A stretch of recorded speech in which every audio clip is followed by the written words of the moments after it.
140 करोड़ लोग, ठीक है। पहला नंबर याद रखिए, 140 करोड़। अच्छी तरह सुनो। अब दूसरा नंबर याद रखिए, 100। अब मजे की बात सुनिए, हिंदुस्तान में, नहीं शांत हो जाइए क्योंकि मैं गहरी बात बोल रहा हूं। देखिए स्टेज पे 100 लोग, देश में 140 करोड़ लोग। आज के हिंदुस्तान में जितना धन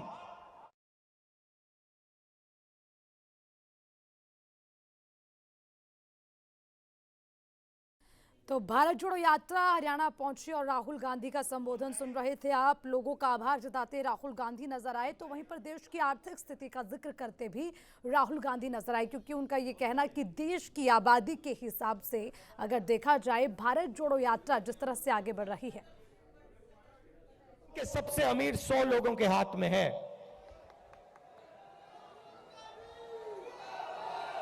क्या यह आपको सही लगता है?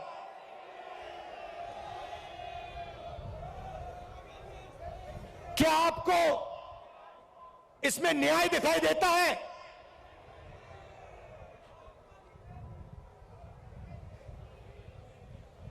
दूसरा आंकड़ा देता हूं, हिंदुस्तान की अगर आप सारी की सारी कंपनियों का मुनाफा देखें, सारी की सारी कॉरपोरेट कंपनियों का मुनाफा देखें, तो 90% मुनाफा सिर्फ 20 कंपनियों के हाथ में है।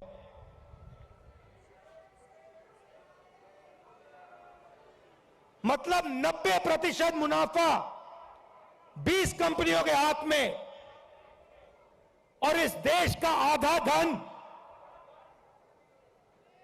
100 लोगों के हाथ में।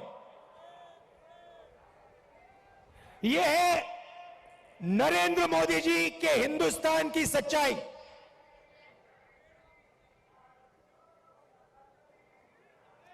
दो हिंदुस्तान बन गए हैं, एक किसान, मजदूर, छोटे दुकानदार, बेरोजगार युवा, इनका, इसमें करोड़ों लोग रहते हैं।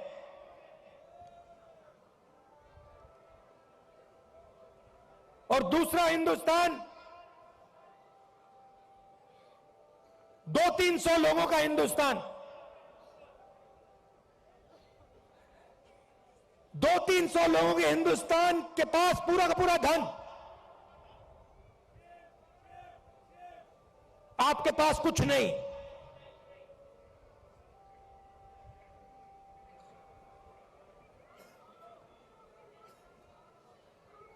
आपके पास ये पानीपत में जो हवा है, जिसमें आप सांस नहीं ले सकते,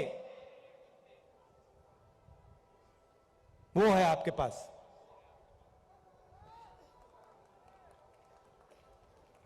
ताली बजा रहे हो भैया? कैंसर है ये। आपको भी हो रहा है, सबको हो रहा है। अच्छा, पहले क्या था? पहले ये जो आपका शहर है स्मॉल और मीडियम इंडस्ट्री का सेंटर था। यहां पे हजारों छोटे बिजनेस चलते थे, लाखों लोगों को रोजगार मिलता था।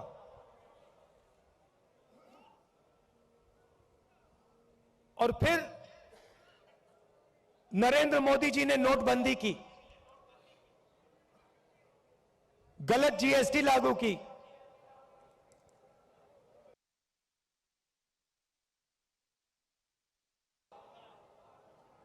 मुझसे बेहतर। ये दो पॉलिसियां नहीं थी, नोटबंदी और जीएसटी पॉलिसियां नहीं, छोटे स्मॉल और मीडियम बिजनेस वालों को खत्म करने के हथियार। और ये सिर्फ पानीपत में नहीं हुआ, हरियाणा में नहीं हुआ, ये पूरे देश में इन दो हथियारों ने जो देश को रोजगार देते थे, स्मॉल और मीडियम बिजनेस जो चलाते थे, इन दो हथियारों ने उनकी रीढ़ की हड्डी तोड़ दी, उनको खत्म कर दिया। और आज 21वीं सदी में हरियाणा बेरोजगारी का चैंपियन है। आपने सबको पीछे छोड़ दिया बेरोजगारी में। कितना भैया? 38%।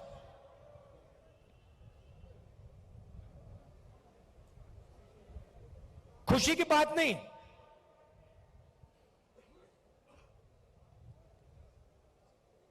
हरियाणा का जो युवा है, युवा शक्ति है, सारी की सारी जाया हो रही है।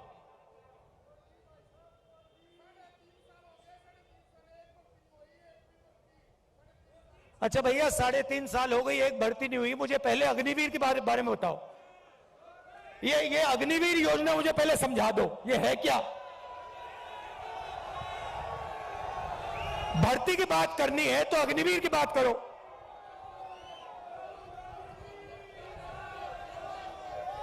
ये कहते हैं, पहले कहते हैं हम देशभक्त हैं,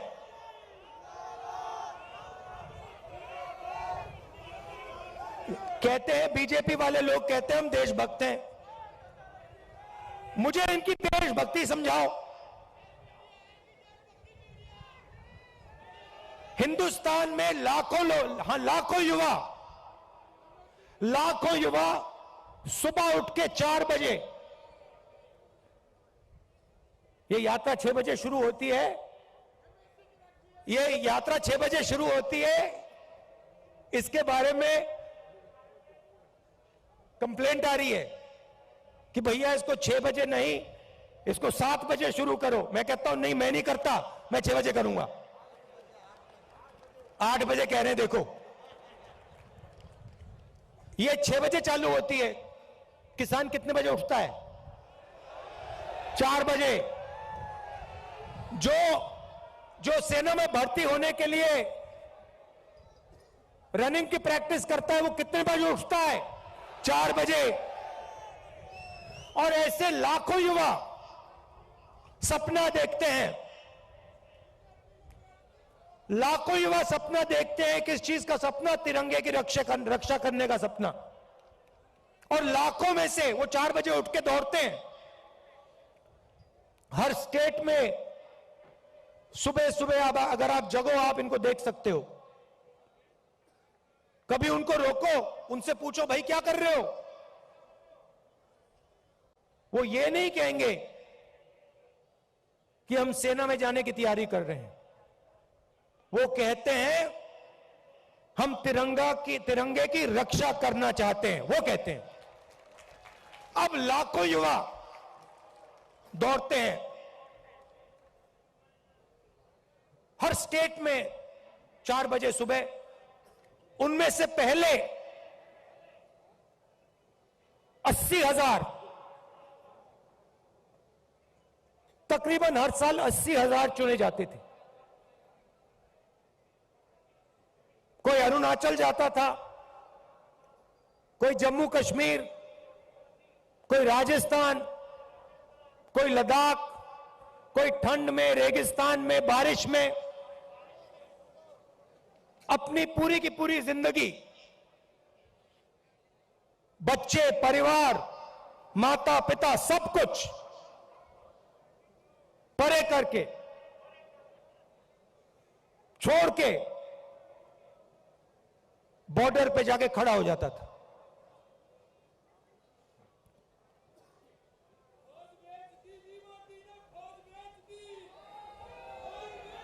नहीं नहीं, सुनो सुनो, बात सुनो।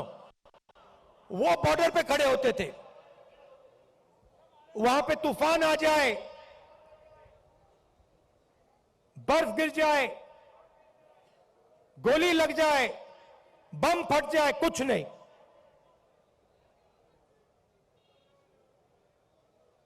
देश के लिए, अपना खून देने के लिए 80,000 युवा हर साल सेना में भर्ती होते थे। अब उनको पहले सेना क्या देती थी? सबसे पहले सेना उनसे कहती थी, देखो एक दिन ऐसा आ सकता है जब आपको हिंदुस्तान के लिए लड़ना पड़ेगा, शायद आपको शहीद होना पड़ेगा, मगर हम आपको एक बात की गारंटी देंगे कि दुनिया में सबसे बेहतर ट्रेनिंग हिंदुस्तान की सेना को, वायुसेना को, नेवी को हम देंगे। यह पहला वायदा हुआ करता था। यह पहला वायदा हुआ करता था उन 70,000 युवाओं।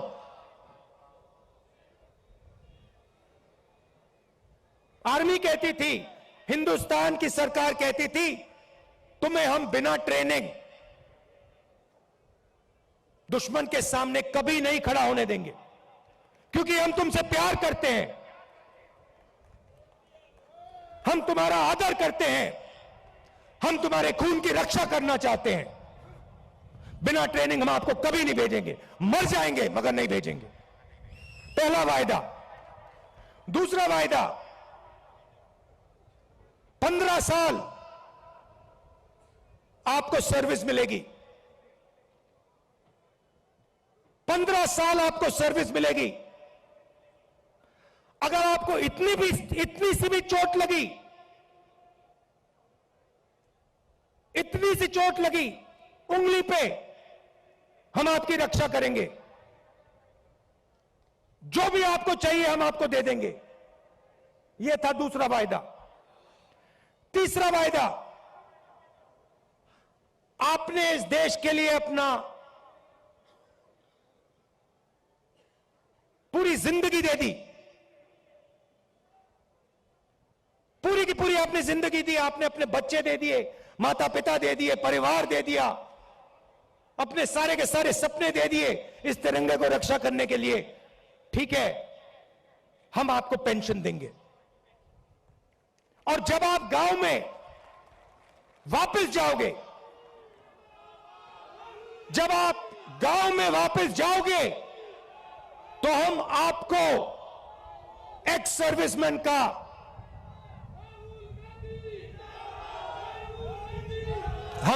एक्स सर्विसमैन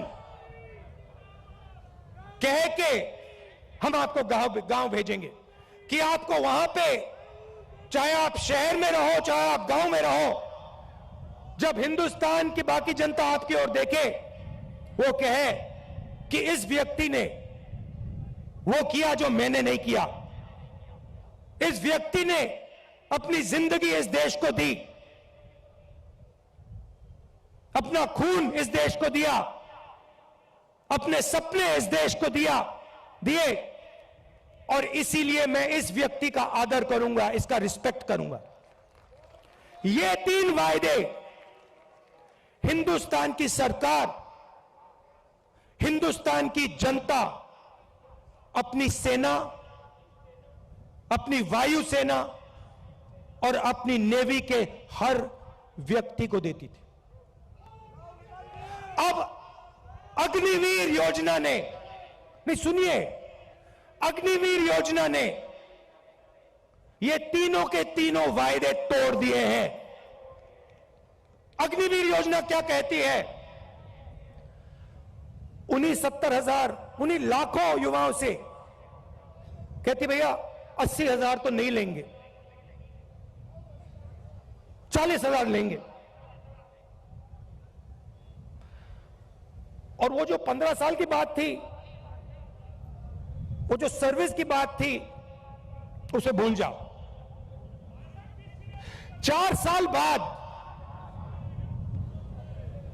पहले 80,000 लिए जाते थे, 4 साल बाद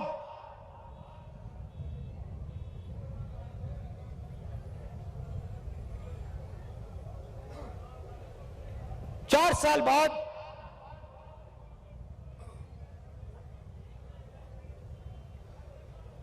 हम 75% को वापस भेज देंगे, निकाल देंगे, बस 25% हम रखेंगे।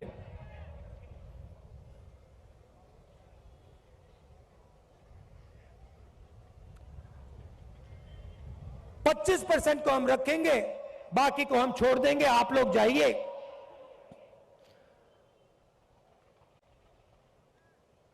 बेरोजगार हो जाइए। अच्छा, जो पहले हम ट्रेनिंग देते थे, जो सैनिक को तैयार करने में 5, 10, 15 साल लगते हैं, मिसाइल चलाने में, रॉकेट चलाने में, हथियार को ठीक से चलाने में जो टाइम लगता है उसको भूल जाइए। सिर्फ 6 महीने की ट्रेनिंग की जरूरत है।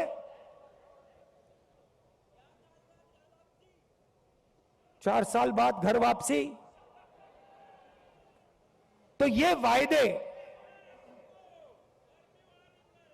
नरेंद्र मोदी जी ने और बीजेपी ने तोड़े हैं। जब मैं ये बात उठाता हूं तो कहते हैं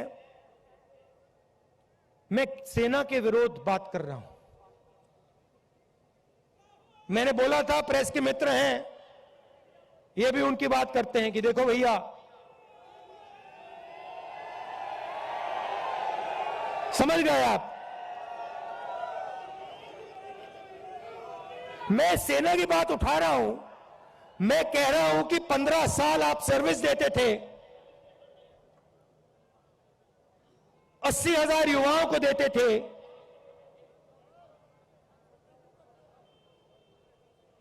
पेंशन देते थे, अब नहीं दोगे।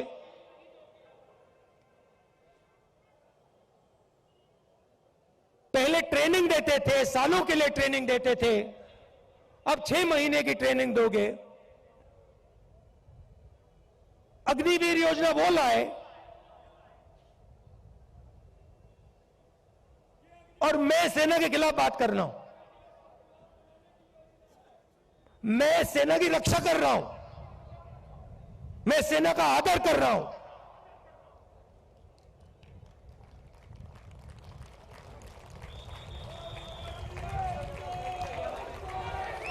और भाइयों और बहनों, एक और बात, जब वो युवा सड़क पे दौड़ते हैं, लाखों दौड़े, जब उन्होंने सरकार से कहा सरकार से कि भैया ये अग्निवीर योजना हमें अच्छी नहीं लगी, हम आर्मी में देश की रक्षा करना चाहते हैं, तो फिर सरकार ने क्या किया आप जानते हो? सरकार ने कहा कि इनके अगर चेहरे कैमरा पे आ गए, जो धरना दे रहे थे, अगर इनके चेहरे कैमरा पे आ गए तो इनको कोई सरकारी नौकरी नहीं मिलेगी। और धमकाया उनको कि बाहर मत आओ, अग्निवीर के बारे में सच्चाई मत बोलो, नहीं तो तुम्हें सरकारी रोजगार नहीं मिलेगा। मैं चला हूं, 3000 किलोमीटर चला हूं, वो सारे के सारे युवा मुझसे मिल रहे हैं, सारे के सारे कह रहे हैं कि हमारा सपना तोड़ दिया, हमारा भविष्य बर्बाद कर दिया। छुपाई नहीं जा सकती बात। हरियाणा 10%, सेना को 10% हरियाणा लोग देते हैं, आप देते हो। हरियाणा का हर युवा जानता है, अग्निवीर का मतलब हर युवा जानता है, हर सैनिक जानता है।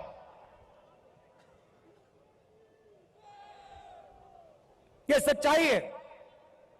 अच्छा, अग्निवीर को छोड़िए, रोजगार के 2-3 और रास्ते हैं।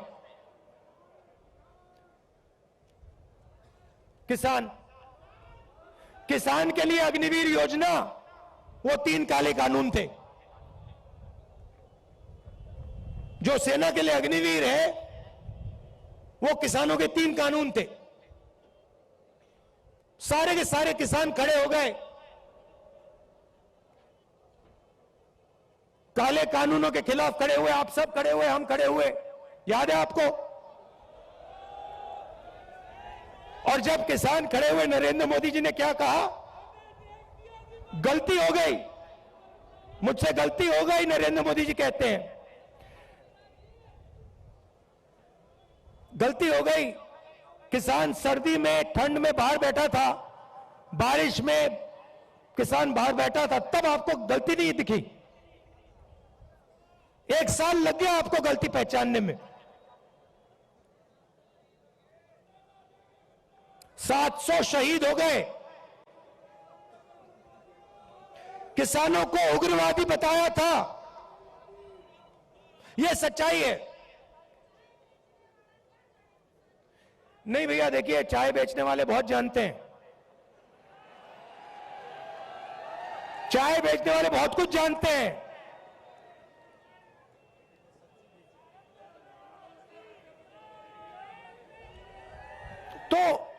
तो देखिए, फिर कहते हैं, बीजेपी वाले लोग कहते हैं, मैं आपको बताता हूं, देखिए, बीजेपी वाले लोग कहते हैं कि देखिए, ये जो यात्रा है, इसका क्या फायदा है? ये यात्रा कन्याकुमारी से कश्मीर क्यों चला जा रहा है?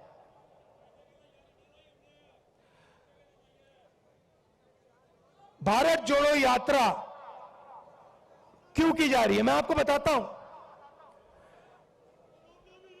क्योंकि इन्होंने पूरे देश में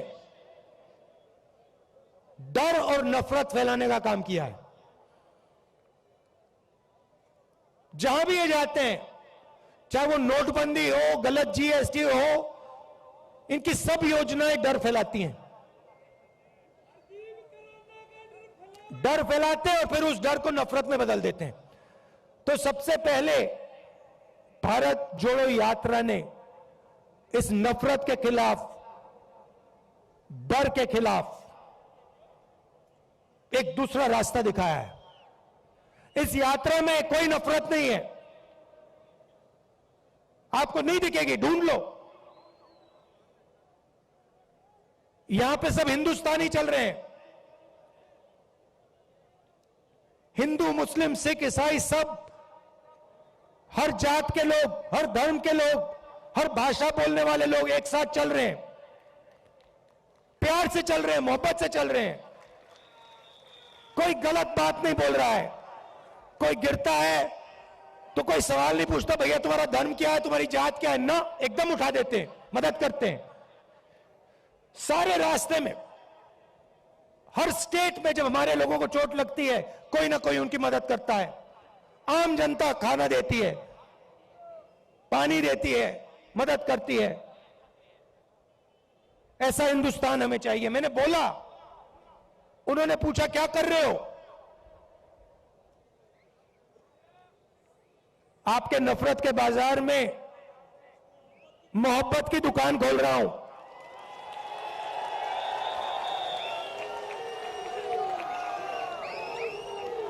नफरत के बाजार में मोहब्बत की दुकान सिर्फ मैं नहीं खोल रहा हूं, करोड़ों हिंदुस्तानी खोल रहे हैं।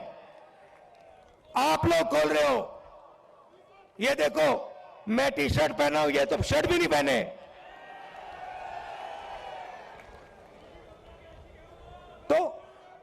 तो इस यात्रा ने नफरत को मिटाने का काम किया है। मेरे पास कुछ दिन पहले एक आदमी आए, मेरे साथ चले, कहते हैं राहुल जी मैं आपको कुछ कहना चाहता हूं। मैंने कहा क्या? कहता है मेरे भाई के साथ मेरी लड़ाई थी, सालों उससे मैंने बात नहीं की। आपकी यात्रा आई, मैंने कहा क्यों ना मैं अपने भाई से बात करूं, और मैंने अपने भाई को फोन लगाया और मैंने कहा भाई अब मैं तुमसे लड़ना नहीं चाहता हूं, मैं तुमसे लड़ना नहीं चाहता हूं, चाहे कुछ भी हो जाए मैं तुमसे लड़ना नहीं चाहता हूं। और उसके भाई ने उसे कहा मैं भी तुमसे नहीं लड़ना चाहता हूं, जाके वो गले मिल गए। और ये पूरी यात्रा में हो रहा है।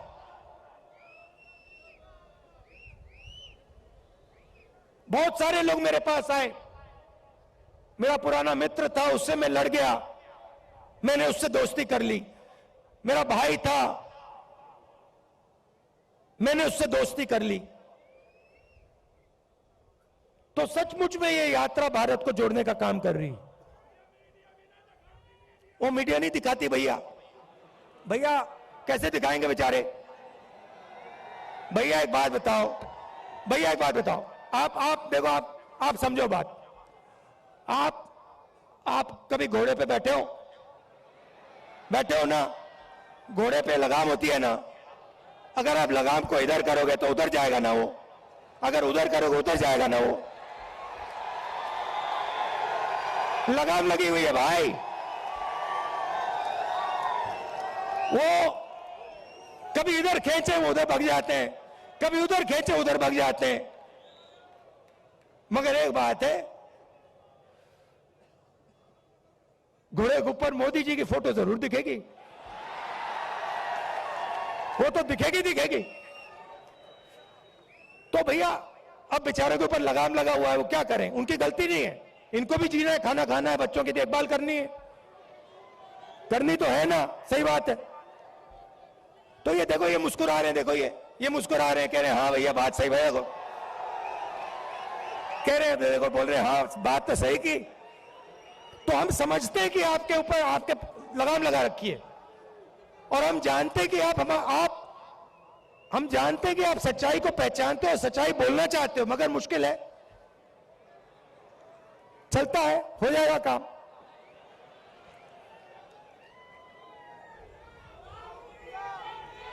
तो दूसरी बात, भारत जोड़ो यात्रा का दो और लक्ष्य हैं। एक, नफरत के खिलाफ खड़ा होना, एक हिंदुस्तानी को दूसरे हिंदुस्तानी से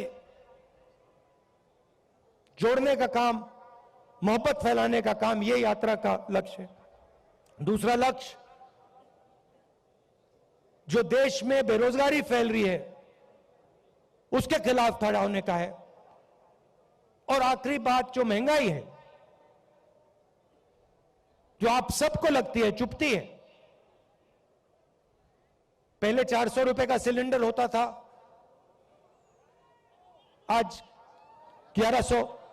पहले 60 रुपए का पेट्रोल, आज 100 रुपए का पेट्रोल। तो उसके खिलाफ खड़े होने की यात्रा है। और अंत में, जो हिंदुस्तान की आर्थिक स्थिति है, जो मैंने पहले बात बोली, 100-200 लोगों के पास हिंदुस्तान का 50-60% धन, और किसान, मजदूर, छोटे व्यापारियों के पास कुछ नहीं। ऐसा हिंदुस्तान हम नहीं चाहते हैं। इसमें सबकी इज्जत होनी चाहिए, भाईचारा होना चाहिए, मोहब्बत होनी चाहिए। मिलकर यह देश आगे जा सकता है, किसी का भी मुकाबला कर सकता है, किसी भी देश का मुकाबला कर सकता है। तो यह हमारा लक्ष्य था, और आपने इतना समर्थन दिया, इतना प्यार दिया, इतना प्यार दिया, इसके लिए मैं आप सबको धन्यवाद कहना चाहता हूं। आखिरी बात, एक मैंने सोचा, अभी बोल रहा था तो मैंने सोचा, देखिए आप सबके पास भाई बहन रिश्तेदार हैंगे ना? मजदूर गरीब आदमी, बिल्कुल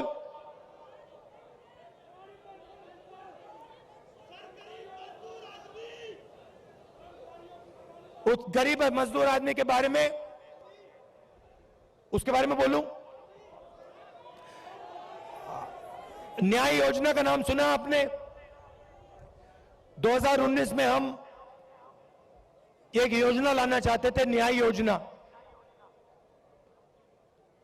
हर गरीब व्यक्ति के बैंक अकाउंट में 72,000 रुपए साल के सीधा बैंक अकाउंट में, गरीब मजदूरों के बैंक अकाउंट में, गरीब किसानों के बैंक अकाउंट में, सबके बैंक अकाउंट में। तो अगर हमारी सरकार आएगी तो हम ये योजना लाएंगे। हाँ, तो आप सबका दिल से धन्यवाद करना चाहता हूं। और देखिए, जैसे वो व्यक्ति मेरे पास आया था, उसने कहा था मुझे कि मैंने अपने भाई से फिर से रिश्ता बना दिया। आपके भाई हैं, कभी कभी लड़ाई हो जाती है, रिश्तेदारों से लड़ाई हो जाती है, दोस्तों से लड़ाई हो जाती है। आप जाके उनको फोन कीजिए, उनसे कहिए आप भी हिंदुस्तानी हो, मैं भी हिंदुस्तानी हूं, आप मेरे भाई हो, मैं आपसे लड़ना नहीं चाहता हूं, लड़ाई बंद कीजिए। बहुत बहुत धन्यवाद। जय हिंद। धन्यवाद राहुल जी, आपके शानदार